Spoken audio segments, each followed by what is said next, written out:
Hindi gumana ang emergency brake ng bus ng GV Florida.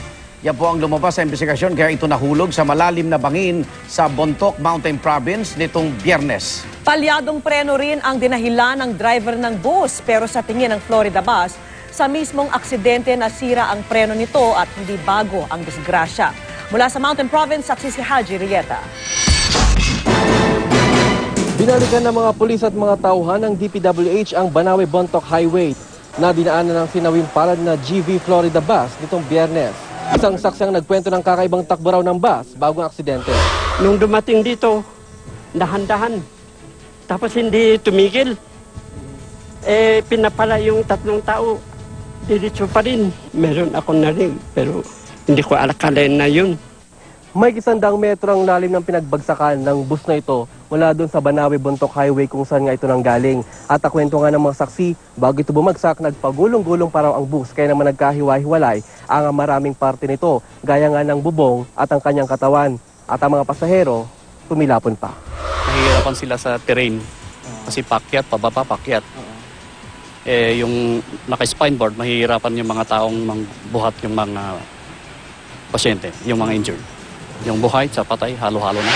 800 meters pa lang mula sa pinaghulugan ng bus, nakakita na sila na lang skid marks. Ibig sabihin, gumana ang preno pero agad din itong bumigay.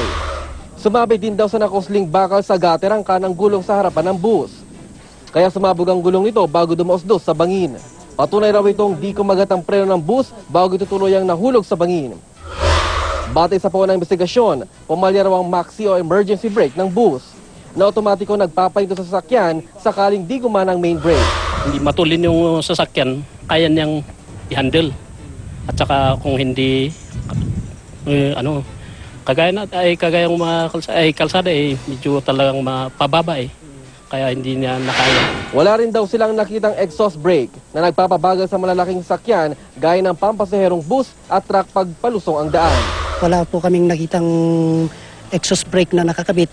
Ang importansya ng exhaust brake kasi yun ang bale pumipigil sa malakas na revolution o yung mataas na revolution ng makina.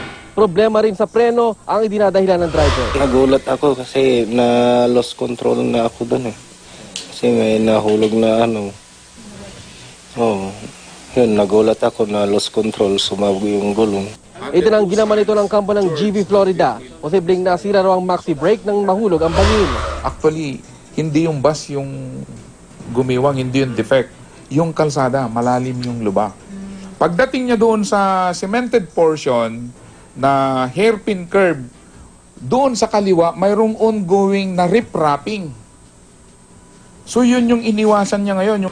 Tuloy-tuloy ngayon ang pag-inspection ng mga taga-LTFRB at LTO sa mga unit ng suspendidong GV Florida Bus, kabilang ang plaka, engine number at chassis number ng mga bus, para malaman kung kolorum ang mga ito, gaya ng naaksidenteng bus sa Bontoc. Lalo natuklasan nilang sa Mountain Province Cable Tours at hindi sa GV Florida nakapangalan ang plaka ng bus.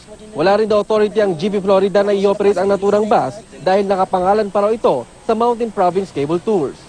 Depensa naman ng GV Florida, nakabinbin pa kasi sa LTFRB ang pagpapa-extend nila ng prangkisa ng Mountain Province Cable and Tours para raw mailipat sa Florida ang mga bus at prangkisa nito.